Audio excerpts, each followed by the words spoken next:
Iran के अंदर Hamas के राजनीतिक प्रमुख इस्माइल हानिया की हत्या के बाद पूरे पश्चिम एशिया में हालात बहुत तनावपूर्ण हो गया है। ईरान की सेना अब इजराइल पर सबसे बड़े हमले की तैयारी कर रही है। इस हमले की जद में लेबनान भी आ सकता है, जहां पर हिजबुल्लाह के लड़ाके इजरायली इलाके में रॉकेट बरसा रहे हैं। मीडिया रिपोर्ट्स के मुताबिक ईरान, हिजबुल्लाह, हूती तीनों मिलकर इजराइल पर एक साथ मिसाइल, रॉकेट और विस्फोटक ड्रोन से हमला बोल सकते हैं। इस खतरे को देखते हुए इजराइल भी नागरिकों के बम शेल्टर को साफ करने और जरूरी सामान रखने के लिए कहा गया है। वहीं इस बड़े खतरे को देखते हुए भारत सरकार ने इजराइल और लेबनान में रह रहे भारतीय लोगों के लिए एडवाइजरी जारी की है। दरअसल इन तीन देशों में कुल मिलाकर 40,000 भारतीय रहते हैं जो वहां नौकरी या पढ़ाई कर रहे हैं। आंकड़ों पर नजर डालें तो इजराइल में 26,000, ईरान में 10,000 और लेबनान में 4,000 भारतीय रहते हैं। इजराइल में साल 2023 में जहां 18,000 भारतीय रहते थे, वहीं अब ये बढ़कर 26,000 हो गए। इजराइल ने बड़े पैमाने पर भारतीय कामगारों की भर्ती की है।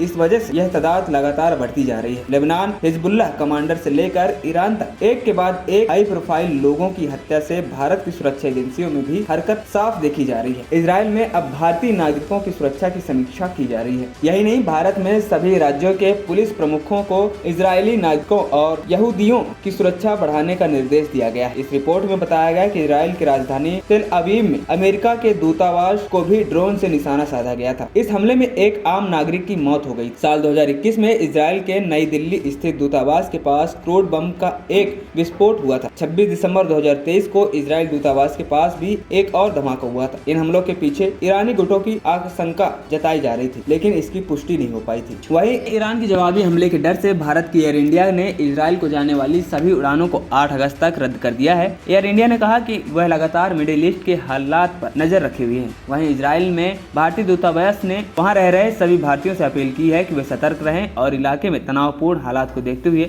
स्थानीय सुरक्षा के प्रोटोकॉल का पालन करें। उन्होंने कहा कि भारतीय अनावश्यक घर से बाहर न निकले, ऐसे घरों में रहें जहां पर सुरक्षा के लिए शेल्टर बने हुए हैं। साथ ही कोई भी संकट आने पर हेल्पलाइन पर फोन करें। विश्लेषकों का कहना है कि अगर ईरान हमला करता है तो इजराइल भी लेबनान और ईरान को निशाना बना सकता है। इजराइल के फाइटर जेट और मिसाइलें पूरी अलर्ट मोड पर है। इससे इन देशों में भी भारतीयों पर खतरा रहेगा। ऐसे में वे सतर्कता बरतें। ANP टाइम्स की रिपोर्ट।